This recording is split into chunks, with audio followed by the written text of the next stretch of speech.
بسم اللہ الرحمن الرحیم۔ السلام علیکم۔ آج 18 اگست ہے اور دن ہے منگل کا۔ اس وقت آپ میرے پیچھے دیکھ رہے ہیں کہ لوگ جو جاتے ہوئے آپ کو نظر آ رہے ہیں، یہ ابھی وزیر اعلیٰ کے پی سہیل آفریدی صاحب کی پریس کانفرنس ختم ہوئی ہے۔ آپ فیصلہ سن چکے ہیں کہ سپریم کورٹ آف پاکستان نے بڑا فیصلہ سنا دیا ہے کہ سپریم کورٹ کے 3 آزاد ججز جسٹس شاہد وحید صاحب، جسٹس نعیم اختر افغان صاحب اور جسٹس اشتیاق ابراہیم صاحب نے عمران خان صاحب کو 48 گھنٹے کے اندر اندر شفا انٹرنیشنل ہاسپٹل منتقل کرنے کا حکم جاری کر دیا ہے۔ یہ فیصلہ کیوں ہوا، کن شرائط پہ ہوا، آگے کیا ہوگا، کیا ایسی قدغنیں ہیں اور کمرہ عدالت کا کیا ماحول تھا، ان تمام چیزوں پہ بات کرتے ہیں۔ کل جو عمران خان صاحب کی میڈیکل رپورٹ سامنے آئی، اس میڈیکل رپورٹ کے بعد آج سپریم کورٹ آف پاکستان کے 3 معزز ججز، اور میں یہ ساتھ بار بار بتانا بہت ضروری ہے کہ ہم آپ کو 4-5 دن سے بتا رہے تھے کہ عمران خان صاحب کا کیس اس بار جن ججز کے سامنے لگا ہے یہ آزاد ججز ہیں، خاص طور پہ جسٹس شاہد وحید جنہوں نے ہمیشہ اپنے حلف سے وفا کی ہے، جسٹس اشتیاق ابراہیم، سپریم کورٹ میں ان کا ایک بھی ایسا فیصلہ نہیں ہے جس پہ سوال اٹھایا جا سکے۔ نعیم اختر افغان صاحب کا مخصوص نشستوں کا کیس بالکل ایسا تھا، لیکن اس کے علاوہ ملٹری کورٹس والا ایک فیصلہ ہو یا اسلام آباد ہائی کورٹ کے 5 عظیم ججز کی درخواست والا معاملہ ہو، اس میں انہوں نے زبردست فیصلے دیے۔ تو یہ بات نظر آ رہی تھی کہ یہ بینچ کوئی غیر معمولی حکم جاری کر سکتا ہے۔ اب آج جب سپریم کورٹ کے ججز نے میڈیکل رپورٹ کے اوپر سرکاری وکیلوں سے سوال کیا تو یہ بتانا بہت ضروری ہے کہ ایڈوکیٹ جنرل اسلام آباد جو وفاق کی، آپ ایسے سمجھیں کہ اسلام آباد کی جو ٹیریٹری ہے اس کو وہ ریپرزینٹ کر رہے ہوتے ہیں، یا ایڈیشنل اٹارنی جنرل پاکستان، ان دونوں نے جو وفاقی حکومت کو ریپرزینٹ کر رہے ہوتے ہیں، ان دونوں نے عمران خان صاحب کی، خاص طور پہ وفاقی حکومت کے وکیل نے، ایڈوکیٹ جنرل اسلام آباد نے تو زیادہ نہیں، لیکن وفاقی حکومت کے جو ایڈیشنل اٹارنی جنرل ہیں جو وفاق کو ریپرزینٹ کر رہے تھے، جو شہباز سرکار کو ریپرزینٹ کر رہے تھے، ان کی نمائندگی کر رہے تھے، انہوں نے عمران خان صاحب کو ہاسپٹل منتقل کرنے اور ہاسپٹل منتقل کر کے ان کا پراپر علاج کرانے کی بھرپور مخالفت کی، جو کہ میں سمجھتا ہوں کہ بہت افسوسناک ہے۔ ظاہر ہے یہ ان کا مسئلہ ذات کا مسئلہ نہیں ہے، ان کو وفاقی حکومت کی انسٹرکشنز تھیں، شہباز سرکار کی، شہباز شریف حکومت کی۔ اس سے زیادہ کم ظرفی اور نیچ پن نہیں ہو سکتا کہ عمران خان نے باوجود اس کے کہ نواز شریف کے جعلی پلیٹلیٹس تھے، وہ آپ کو پتہ ہی ہے کہ باتیں ہوتی ہیں کہ کس کا خون تھا جو پلیٹلیٹس کے لیے دیا گیا، وہ جعلی رپورٹس تھیں، اس سب کے باوجود عمران خان صاحب نے کہا تھا کہ میں نواز شریف کے لیے دعا گو بھی ہوں۔ اس کو نواز شریف جو کہ سزا یافتہ مجرم تھے اور کرپشن کیسز کی وجہ سے سزا یافتہ مجرم تھے، پوری پاکستانی قوم جانتی ہے کہ وہ سزا یافتہ مجرم تھے اور کس وجہ سے سزا ہوئی تھی، اس کے باوجود ان کو بیرون ملک جانے کی اجازت دی گئی۔ اور پھر آپ نے دیکھا کہ جب وہ بیرون ملک پہنچے تو پھر وہاں جا کے ایک انہوں نے گولی نہیں کھائی، ایک انہوں نے ٹیکہ نہیں لگوایا، ایک انہوں نے ٹیسٹ نہیں کروایا، ایک انہوں نے ڈرپ نہیں لگوائی، لیکن ماشاءاللہ ان کے پلیٹلیٹس جو ہے وہ مکمل طور پر ٹھیک ہو گئے۔ اور پھر وہ آپ کو پتہ ہے کہ اشتہاری تھے، فراری تھے، مفرور تھے، بھگوڑے تھے، پاکستان کے اداروں کو مطلوب تھے، لیکن پھر قاضی فائزی صاحب اور وہ سارا کچھ جو کچھ ہوا اس کی وجہ سے، جس طرح سے ان کو پاکستان لایا گیا اور پھر جس طرح سے اقتدار دیا گیا، وہ پاکستان کا بچہ بچہ جانتا ہے۔ لیکن آج اس سے زیادہ مطلب نیچ پان نہیں ہو سکتا کہ وفاقی حکومت مخالفت کرتی رہی اس تمام تر صورتحال کے باوجود، لیکن سپریم کورٹ کے ججز نے یہی کہا کہ جب سرکاری میڈیکل بورڈ لکھ کے دے رہا ہے کہ عمران خان کو ان کی فیملی تک ایکسیس ہونی چاہیے، ان کا پراپر ٹریٹمنٹ ہونا چاہیے، تو آج ججز نے یہ بڑا فیصلہ جاری کیا ہے۔ 48 گھنٹے کے اندر اندر عمران خان صاحب کو شفا انٹرنیشنل ہاسپٹل شفٹ کیا جائے گا۔ صرف یہ نہیں بلکہ ان کے ذاتی معالج بھی اس بورڈ میں ہوں گے، عمران خان صاحب کی بہن ڈاکٹر عظمیٰ بھی وہاں پر ہوں گی، لیکن کچھ قدغنیں بھی لگائی گئی ہیں، اور جو میں سمجھتا ہوں کہ عمران خان کی واقعی صحت زندگی سب سے پہلے ہے، باقی چیزیں بعد میں ہیں۔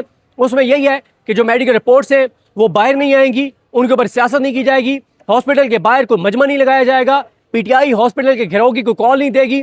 پی ٹی آئی کی تنظیم اور اس حوالے سے سلمان اکرم راجہ صاحب نے انڈرٹیکنگ دی کہ پی ٹی آئی اس پہ کوئی سیاست نہیں کرے گی، اور نہ ہی ہم عمران خان کی صحت کے لے کر کوئی سیاست کرنا چاہتے ہیں، اور اس میں کوئی شک نہیں ہے۔ پی ٹی آئی کے پاس ویسے ہی سارے بیانیے پی ٹی آئی کے پاس ہیں، سارے کارڈ عمران خان کے پاس ہیں، تو ان کو عمران خان کی بیماری کے معاملے پر، جو کہ ایک سنجیدہ معاملہ ہے، ہاں یہ ضرور ہے آگے چل کے یہ فیصلے ہوں گے کہ عمران خان کی صحت کے حوالے سے جو تشویشناک خبریں ہیں آیا وہ درست ہیں، غلط ہیں، اگر درست ہے تو اس نہج تک لایا کون، کس کی یہ نیگلیجنس تھی، کس نے یہ سارا کچھ کیا ہے۔ لیکن بہرحال پچھلے 4 سال میں اور خاص طور پہ 3 سال سے زیادہ عمران خان صاحب کو ناک قید ہو گئے ہیں۔ آج کا دن سب سے بڑا دن ہے کہ کم از کم عمران خان صاحب کو ہاسپٹل منتقل کرنے کا فیصلہ جاری ہوا ہے۔ یہ بہت بڑی ڈیولپمنٹ ہے، یہ بہت بڑی ڈیولپمنٹ ہے، اور یہاں سے چیزیں چینج ہونا بھی شروع ہو سکتی ہیں۔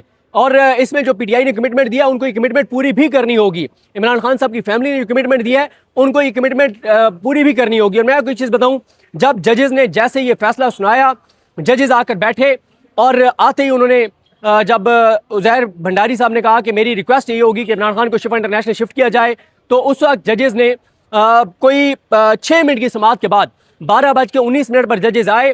12:25 تک ان کے آرگومنٹس ہوئے.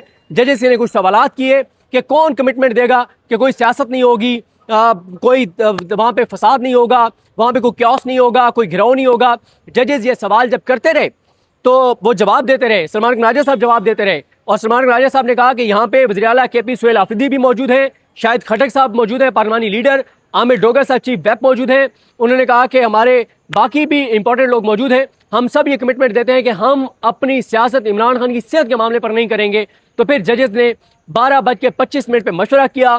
12:26 پہ جب انہوں نے آرڈر لکھوانا شروع کیا تو وفاق کے جو وکیل ہیں انہوں نے اس میں مداخلت کی اور کہا کہ پلیز آپ نوٹ کیجئے کہ ہمیں کوئی نوٹس نہیں ہے, آپ نوٹ کیجئے کہ ہم اس چیز کی مخالفت کر رہے ہیں اور یہ عدالت اپنے دائرہ اختیار سے تجاوز کر رہی ہے جس طرح سے عدالت یہ آرڈر کرنے جا رہی ہے. لیکن ججز نے ان کی بات نہیں سنی, ان کا جو اعتراض تھا اس کو نوٹ کر لیا, اور جیسے ہی یہ فیصلہ ہوا, کیونکہ کمرہ عدالت کھچا کھچ بھرا ہوا تھا, سب سانس روک کر آواز سننے کی کوشش کر رہے تھے, کیونکہ جج صاحب جب آرڈر لکھوا رہے تھے تو وہ مائک پہ نہیں لکھوا رہے تھے, وہ اپنے ایسوسیٹ کو لکھوا رہے تھے جو ان کے بالکل قریب ٹھہرا ہوا تھا. تو سب سانس روک کے سن رہے تھے کہ فیصلہ کیا ہے. اور جیسے یہ پتہ چلا, عادل بازائی اور نعیم حیدر پنجوتا, یہ خاص طور پہ جس سائڈ پہ عمران خان صاحب کی بہنیں تھیں, ان دو کو تو میں نے دیکھا, اور بھی کچھ لوگ تھے جو عمران خان صاحب کی بہنوں کو بتا رہے تھے, جیسے ڈاکٹر عظمیٰ صاحبہ کو عادل بازائی اور نعیم حیدر پنجوتا نے بتایا, اور انہوں نے خود بھی شاید سنا ہوگا, ویسے آواز کیونکہ بہت کم آ رہی تھی, کہ عمران خان صاحب کو ہاسپٹل منتقل کرنے کا فیصلہ کیا گیا ہے, اور ساتھ ہی ان کی بہن ڈاکٹر عظمیٰ بھی ہوں گی. تو ڈاکٹر عظمیٰ آبدیدہ ہو گئیں, ان کی آنکھوں میں آنسو تھے, ظاہر ہے وہ اپنے بھائی کی محبت سے سرشار ہیں, اور ایک بہن جو پہلے ہی ایک تکلیف اور اذیت میں ہے کہ ان کے بھائی کا ٹریٹمنٹ ہونا چاہیے, تو ان کے لیے یہ ایک بہت بڑی خبر تھی کہ ان کے بھائی کو ایٹ لیسٹ ہاسپٹل منتقل کرنے کا فیصلہ کیا گیا ہے. اس کے علاوہ عدالت نے بہت اہم احکامات جاری کیے ہیں. پہلا یہ, عمران خان صاحب کی مکمل میڈیکل رپورٹ مانگی گئی ہے, کون کون سے ڈاکٹر ان کو دیکھتے رہے, ان کے پرسکرپشنز کہاں پہ ہیں, ان کے ٹیسٹ کون سے ہوئے, ان کے رزلٹ کہاں پر ہیں, کس کس ہاسپٹل لایا گیا, کب کب لایا گیا, کیا انجیکشن لگے, کون سے انجیکشن لگے, کس ڈاکٹر نے لگائے, یہ ساری رپورٹ, کتنے کیسز میں وہ گرفتار ہیں, کتنوں میں کنوکٹ ہیں, کتنوں میں وہ ضمانت پر ہیں, کون سی ضمانت پینڈنگ ہے, کتنوں میں ان کا ٹرائل چل رہا ہے, یہ ساری تفصیلات. پھر جو آج جیل حکام نہیں آئے, جو وزارت داخلہ کے جو حکام نہیں آئے, جن کو نوٹسز تھے اور وہ نہیں آئے, ان سب کو نوٹسز جاری کیے گئے ہیں کہ کیوں نہ تمہارے خلاف توہین عدالت کی کارروائی کی جائے. اور ایک اور امپورٹنٹ بات یہ ہے کہ عدالت نے جو جسٹس ڈوگر کا فیصلہ ہے اڑا کے رکھ دیا ہے. سوالات اٹھائے ہیں کہ جسٹس ڈوگر کیسے یہ فیصلہ دے سکتے تھے, اور خبر یہ نہیں ہے کہ سپریم کورٹ کے ججز نے جسٹس ڈوگر اور جسٹس ارباب محمد طاہر اور جسٹس آصف کے فیصلے پر سوالات اٹھائے ہیں. خبر یہ ہے کہ سرکار کا وکیل وہ بھی کہتا ہے کہ آپ ٹھیک کہہ رہے ہیں کہ انہوں نے جو توہین عدالت کی درخواستیں تھیں ان کو جو نمٹایا اس میں وجوہات تک نہیں بتائیں. تو بڑا ایک اس کے اوپر اعتراض اٹھایا گیا ہے, ججز سے سوالات اٹھائے گئے ہیں, اڑا کے رکھ دیا. جسٹس ڈوگر جو کچھ کر رہے ہیں, ایک چارج شیٹ ہے ان کے خلاف جو انہوں نے کیا ہے. اس کے علاوہ میں آپ کو کچھ چیزیں اور عرض کر دیتا ہوں. یہ بھی کہا گیا ہے کہ اگر عمران خان صاحب کو کوئی شکایت ہوتی ہے کہ حکومت جو چیزیں ہیں وہ نہیں کر رہی, عمران خان صاحب کی فیملی کو شکایت ہوتی ہے, وہ بھی اس بینچ سے رجوع کر سکتے ہیں. اور اگر حکومت یہ کہتی ہے کہ عمران خان صاحب کی پارٹی, ان کی فیملی جو آرڈرز کو وائلیٹ کر رہی ہے, تو وہ بھی آ سکتے ہیں. اور عدالت نے کہا ہے کہ اگر وائلیٹ کیا گیا پی ٹی آئی کی جانب سے بھی تو ہم اس فیصلے کو واپس بھی لے سکتے ہیں. لیکن ایک بہت بڑی ڈیولپمنٹ ہوئی ہے, ججز نے اس کیس کو پارٹ ہرڈ رکھا ہے, اس کو زیر سماعت رکھا ہے. اب جسٹس ضیاء خان جو ہیں وہ بینچ تبدیل نہیں کر سکیں گے, کیونکہ اس کی وجہ یہ ہے کہ جسٹس ضیاء خان کو ہم نے پہلے بھی دیکھا ہے کہ وہ یہ کرتے ہیں کہ جب بھی کوئی بینچ آزاد بینچ کے سامنے اگر کوئی کیس عمران خان کا لگا یا ججز نے سوالات اٹھائے تو جسٹس ضیاء خان نے بینچ ہی تبدیل کر دیا, اب وہ بینچ تبدیل نہیں کر سکیں گے. اس کے علاوہ عمران خان صاحب کے ظاہر ہے وکلا جو باتیں پہلے کرتے رہے ہیں وہ ساری تقریباً میں آپ کو بتا چکا ہوں, میں ان کو ریپیٹ نہیں کروں گا. لیکن یہ بہت بڑا ایک فیصلہ آ گیا ہے. اب چیزیں کس طرف آگے بڑھتی ہیں, عمران خان صاحب کو آج شفٹ کیا جاتا ہے, کل شفٹ کیا جاتا ہے, اور ان کا جو ٹریٹمنٹ ہے, دیکھیں کل کا جو پی ٹی آئی کی پریس کانفرنس تھی, کل میں نے ولاگ نہیں کیا. آپ کو پتا ہے کہ اس وقت سوشل میڈیا کے اوپر نا ٹاکسک ہو چکا ہے بہت ماحول. اور ٹاکسک کیوں ہو گیا ہے میں بتاتا ہوں. اصل میں جو مسئلہ بن گیا, اور میں ہمیشہ سے یہ کہتا رہا کہ عمران خان صاحب کی صحت کا جو معاملہ ہے اس کے اوپر عمران خان صاحب کی بہنیں, تحریک انصاف کی تنظیم اور تحریک تحفظ پاکستان, ان کا ایک موقف آنا چاہیے. ایک جو سوشل میڈیا کے اوپر مسئلہ ہو گیا وہ یہ ہو گیا ہے کہ ایک تو ہم جو یوٹیوبرز ہیں ڈیجیٹل میڈیا کے اوپر ہم نے اپنے سٹیکس بڑے کر لیے ہیں. یعنی ابھی آپ دیکھ لیں کہ عمران خان صاحب کے بلڈ پریشر کی خبر آئی اور اس کے بعد جب رپورٹ آئی تو 4 طرح کی چیزیں ہوئیں. پہلوں نے یہ کہا کہ یار یہ بڑا سیریس معاملہ ہے, اس کو سیریس لینا چاہیے, اور وہ ٹھیک تھے. جب ہم یہ خبر دے رہے تھے کہ ان کو ہاسپٹل آیا گیا اور یہ معاملہ سیریس ہے تو کہا گیا کہ یہ ٹاؤٹس ہیں, یہ سارا کچھ, لیکن الٹیمیٹلی تو درست خبر ثابت ہوئی. دوسرا گروپ کون سا تھا جو کہہ رہے تھے کہ یہ رپورٹ تو ایجنسیز کی رپورٹ ہے اور یہ فیک رپورٹ ہے, ایجنسیز کے بغیر یہ رپورٹ باہر کیسے آ سکتی تھی کہ یہ میڈیکل رپورٹ. تیسروں نے کہا کہ یہ رپورٹ اس لیے دی گئی ہے تاکہ نون لیگ اور پیپلز پارٹی پہ پریشر ڈالا جا سکے. چوتھوں نے کہا کہ یہ معاملہ زیادہ خراب کر بیٹھے عمران خان کی صحت کا, اور اب انہوں نے کسی طرح سے کچھ ڈسکلوز کرنا تھا, ڈسکلوز کر دیا ہے. اب ایک اور مسئلہ یہ ہے کہ ہم یوٹیوبرز کیا دیکھتے ہیں, میں اپنے آپ کو تو ویسے کہہ رہا ہوں, الحمدللہ میں یہ نہیں کرتا, لیکن اوور آل بات کر رہا ہوں کہ پہلے یوٹیوبر نے یہ خبر دی کہ یہ معاملہ ہے. اب میں کہتا ہوں یار اس نے تو یہ خبر دے دی ہے, اب میں وہی دوں گا تو مجھے تو بتانا پڑے گا اس کی خبر ہے, تو پھر میری چودراہٹ کیسے قائم ہوگی, میں اپنی نئی خبر گھڑوں گا.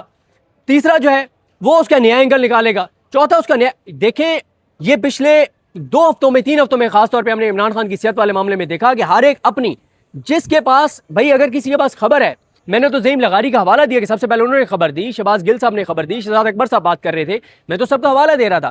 تو پھر سوشل میڈیا پہ گروپس بن گئے, ایک گروپ کا کچھ نیریٹو ہے, دوسرے کا کچھ ہے, تیسرے کا کچھ ہے.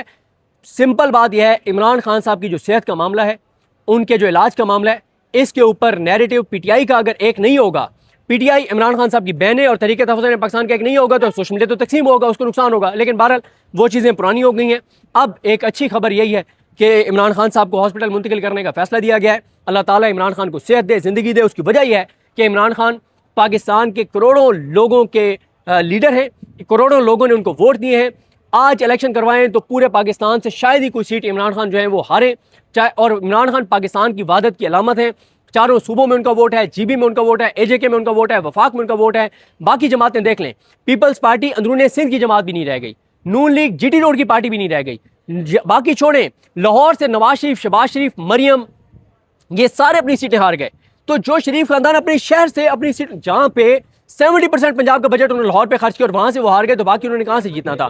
تو عمران خان کی ظاہر ہے ناک قید بھی ختم ہونی چاہیے, ان کو رہا ہونا چاہیے, اور یہ جو نظام ہے اس کو گھر جانا چاہیے. عوام نے جن کو ووٹ دیا اقتدار ان کے حوالے ہونا چاہیے, ورنہ جب تک یہ نظام چلتا رہے گا, یہ نظام اور پاکستان ایک ساتھ نہیں چل سکتے. عمران خان کو جب سے نکالا گیا ہے 9 اپریل 2022 سے آج تک, مجھے بتائیں ایک پاکستان کا شعبہ جو آگے گیا ہو. پاکستان کمزور ہوا ہے یا مضبوط ہوا ہے؟ پاکستان کا کسان, تاجر, انڈسٹریلسٹ, ریئل اسٹیٹ, کنسٹرکشن, یہ شعبے آگے گئے پیچھے گئے؟ میرے آپ سے سوالات ہیں, آپ بتا دیں. تو بہرحال آج کا یہ فیصلہ بڑا فیصلہ ہے. سپریم کورٹ کے عظیم ججز جو ہیں ان کو اپریشیٹ کرنا چاہیے. اور کل میں یہ کہوں گا کہ کل گور صاحب, سہیل آفریدی صاحب, پی ٹی آئی کی قیادت نے سینسیبل ڈیسیجن کیا, کوئی بھڑکے نہیں ماری, یہ کر دیں گے وہ کر دیں گے. انہوں نے سپریم کورٹ پہ بوجھ ڈالا اور آج ایک خوشائند فیصلہ آیا ہے. اب عمران خان صاحب کی صحت کا جو معاملہ ہے اس پہ اللہ کرم کرے گا, عمران خان کا ٹریٹمنٹ ہو اور وہ انشاءاللہ مکمل طور پہ فٹ ہو, اور اللہ تعالیٰ نے صحت دے, زندگی دے. پھر وہی کہوں گا کہ وہ پاکستان کے لوگوں کی آخری امید ہے. اگر آپ دیکھتے ہیں عمران خان ہے اور عمران خان کے بعد کچھ بھی نہیں ہے. اللہ تعالیٰ پاکستان کو عروج دے, ترقی دے, سلامتی دے, امن دے, اور چیزیں بہتری کی طرف جائیں. پاکستان عروج کی طرف جائے, بہتری کی طرف جائے, مضبوطی کی طرف جائے. اور کب جائے گا؟ جب اقتدار اس کے حوالے کیا جائے گا جس کو پاکستان کے لوگوں نے ووٹ دیا ہے. مجھے اپنی دعا میں یاد رکھیں. اللہ کریم آپ سب کا حامی ناصر. اللہ حافظ.